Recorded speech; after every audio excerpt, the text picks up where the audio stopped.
Hello दोस्तों, नमस्कार। स्वागत है आप सभी का एजुकेशन मंत्रा में। दोस्तों, इस वीडियो में हम बात करने वाले हैं कुछ इंपॉर्टेंट अपडेट्स जो संबंधित हैं यूपीटीटी रिजल्ट, 51,000 प्राथमिक शिक्षक भर्ती, बीएड छात्रों के लिए नई मुश्किलें और जल्द कोर्ट के दरवाजे में पहुंचेगी यूपीटीटी की उत्तर कुंजी और साथ ही साथ 3 से 4 प्रश्नों पर जो विवाद है वो बढ़ चुका है। तो चलिए दोस्तों, सारी अपडेट्स पर एक साथ डिस्कशन करते हैं और सबसे पहले हम लेते हैं मामला पीएनपी सचिव साहब का। दोस्तों, आज की डेट में देखा जाए तो छात्र लगातार परेशान हैं, कल से ही परेशान हैं। पीएनपी का जो ऑफिशियल वेबसाइट है वो अच्छे से काम नहीं कर रहा है। updled.gov.in पूरी तरीके से हैंग हो चुका है और वेबसाइट क्रैश की सिचुएशन में है। कल बहुत देर तक तो ये काम ही नहीं कर रही थी, आज काम करना शुरू की लेकिन फिर भी सुचारू रूप से कार्य नहीं कर रही है और इस पर सचिव साहब से वार्ता करने का प्रयास किया गया। तो वार्ता हुई और वार्ता क्रम में जो चीज़ें नज़र आई हैं आप सभी को दिखाते हैं।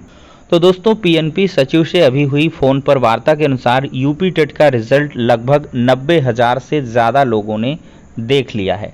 अब आगे क्या है कि साइट स्लो चल रही है। इसकी वजह ये है कि प्रशिक्षु एक साथ यूपी टेट साइट को विजिट कर रहे हैं, जिसके कारण बार बार वेबसाइट जो है वो क्रैश हो जा रही है।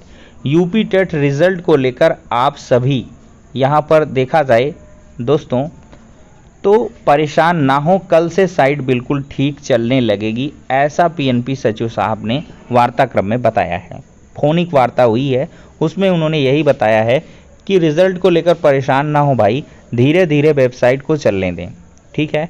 हालांकि छात्रों ने तंज कसा कि जो आपकी वेबसाइट है वो बहुत अच्छे से काम कर रही है और यहाँ पर हम आभारी हैं कि पीएनपी बहुत जल्दी काम करती है, हर एक काम को बेहतर तरीके से अंजाम देती है। इस पर सचिव साहब ने कहा कि आप कुछ भी कमेंट करें वो आपका निजी व्यक्तिगत मामला है, लेकिन हम अपने अनुसार कार्य कर रहे हैं। उन्होंने ये भी बताया कि मैंने एनआईसी से बात भी किया हुआ है और एनआईसी की तरफ से पूरी तरीके से जो काम है वो चल रहा है और उनका यही कहना है कि लगातार जो अभ्यर्थी हैं वो थोड़ा थोड़ा अंतराल में अगर रिजल्ट को चेक करें तो वो काम करेगा। तो ये दोस्तों कुल मिलाकर चीज़ समझ में आ रही है। हालांकि बहुत छात्रों ने अपने सफलता के जो मतलब प्रमाण हैं वो भी फेसबुक पर शेयर किए हैं। देख सकते हैं प्राइमरी में 132 अंक इन्होंने पाया है, गौरव सिंह हैं, और इसके बाद 119 अंक इनका है और साथ ही साथ देखा जाए तो 99 अंक हैं और 99 अंक इसी प्रकार से हैं। और देखिए कुछ का इनवैलिड वाला पार्ट 4 का इस तरह रिजल्ट स्टेटस आ रहा है। तो एमआर के अंकन में भरने में आपने कोई न कोई गड़बड़ी अवश्य की है, जिस वजह से आपका जो रिजल्ट है वो शो नहीं हो रहा है। दोस्तों, यहाँ पर नीचे के 2 पॉइंट काफ़ी इंपॉर्टेंट हैं, हर एक के रिज़ल्ट में ये शो हो रहा है। ऐसा इसलिए है कि जो भी बीएड छात्रों का रिज़ल्ट है वो फाइनली कोर्ट के अधीन हो चुका है। पहली बार ऐसा हुआ है कि बीएड छात्रों का जो रिज़ल्ट है वो प्राइमरी लेवल का कोर्ट के अधीन किया गया है और याचिका संख्या 15/12/2022 है।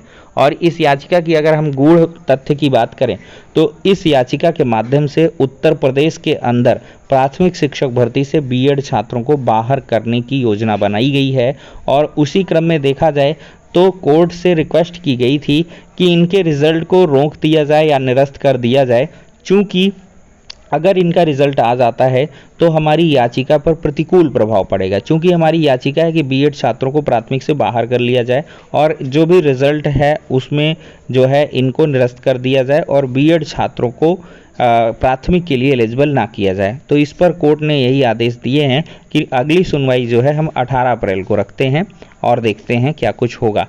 तो सरकार को यहाँ पर जवाब दाखिल करना है। तो ऐसे में दोस्तों देखा जाए तो बीएड छात्र पिछली वीडियो से काफ़ी विचलित हैं। उनका ये कहना है कि आप थंबनेल में कुछ और लिखते हो और हकीकत में कुछ और होता है। तो दोस्तों, थंबनेल में कहीं ना कहीं क्लिक बेट इशू किया जाता है।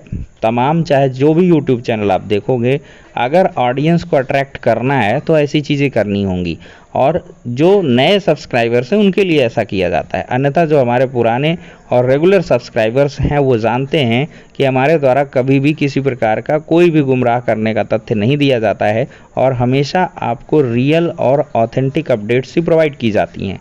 तो उसके लिए आपको परेशान नहीं होना है। लेकिन जो ऊपरी कह लेना कि किसी भी पुस्तक के मुख्य पृष्ठ को देखकर पुस्तक में क्या कुछ छुपा है उसका आप आकलन नहीं कर सकते हैं और किसी भी बुक को जज नहीं करना चाहिए उसके कवर पेज से। ये एक महान दार्शनिक ने भी अपने विचार रखे हैं। तो इस पर आपको थोड़ा सा विचार करना होगा और वीडियोस को आप पूरा देखें तो सटीक तरीके से देखेंगे तो बहुत सारी आपको जानकारी निकल के आएंगी और आपकी फ्रस्ट्रेशन भी कम होगी।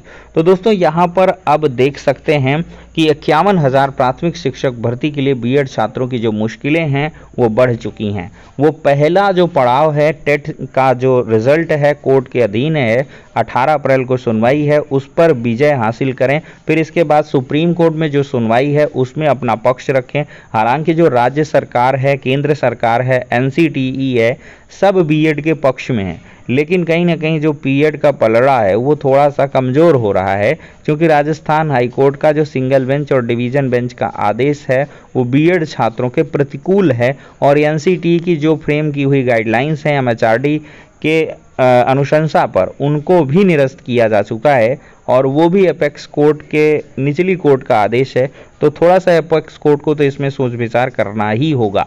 तो इसी तरीके से देखा जाए तो यूपी के अंदर भी प्राथमिक शिक्षक भर्ती से पहले इस प्रकार की नई फजीहतें बीएड छात्रों के लिए पनप चुकी हैं।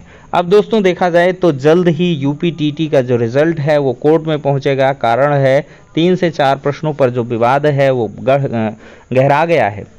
छात्रों का यही कहना है कि 2017 का जब टेट हुआ था तो कोर्ट में मामला पहुंचा था और कोर्ट ने 17 प्रश्नों को कंसीडर करने के लिए कहा था और जब डिवीज़न बेंच में ये मामला सरकार लेकर पहुंची तो वहां से 3 प्रश्नों पर कॉमन अंक देने की बात कही गई थी और इसी प्रकार से कुछ और प्रश्न हैं जिन पर कॉमन अंक मिलना चाहिए, लेकिन उन प्रश्नों पर पूरी तरीके से सब में विचार नहीं हुआ है। तो इसी वजह से बहुत सारे छात्र जो बॉर्डर लाइन से रह रहे हैं, जिनका 1 से 2 नंबर से रह जा रहा है टेट, तो वो अब इस मामले को कोर्ट में ले जाने वाले हैं। याचिका की ड्राफ्टिंग वगैरह जारी है और 1 से 2 दिन में आई थिंक आपकी मंडे की जो याचिका है वो दाखिल हो जाएगी और बुधवार तक आपकी जो सुनवाई भी हो सकती है।